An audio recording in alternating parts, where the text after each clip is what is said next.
The next fitness assessment test is going to test your lower body, muscular endurance, and mobility, the squat hold test. This test is replacing the vertical jump. I want to incorporate a test that would highlight several different things, and squatting is a foundational movement, especially for firefighting. This test will highlight ankle mobility, hip mobility, which can affect the knees, your full back strength, and your shoulder mobility all at once. What we will have the member do is foot length is the distance that you'll stand away from the upright or from the wall. So your proctor will draw a line with some chalk or tape. Then your feet placement will be outside the hip to your comfort. Everybody again is a little bit different, and as long as you can maintain correct form, you can decide where you would like your feet placement. A big rule that is going to be a tough one that is really highlighting ankle mobility is your feet are going to have to point straight forward.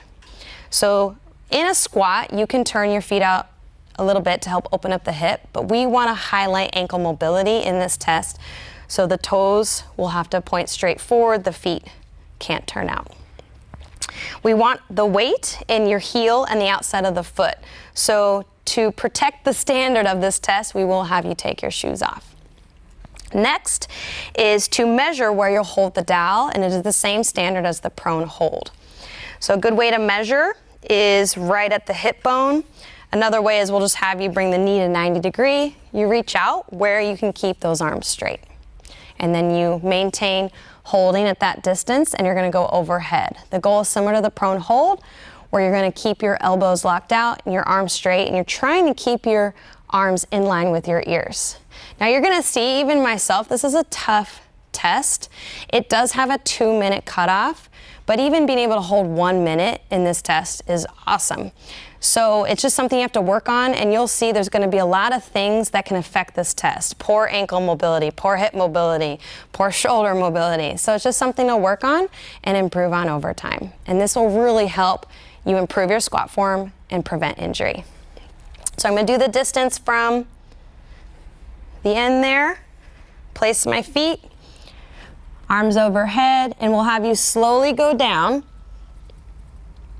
And the goal is to hold with the hip crease a little bit below the knee. You don't need to go any further. A lot of times going further, the tendency for the spine is to round and things start to collapse. But you will have to show the hip crease below the knee if you are able.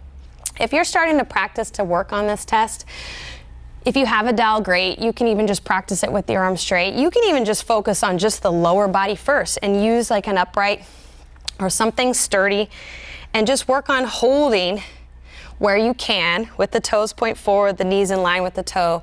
And maybe you just try to let go and practice that and work towards lowering to hip crease below the knee. A lot of it, again, is going to be the mobility. Then what you could work towards is you have the dowel or just your arms overhead straight, and maybe you just go to a depth that you can hold at.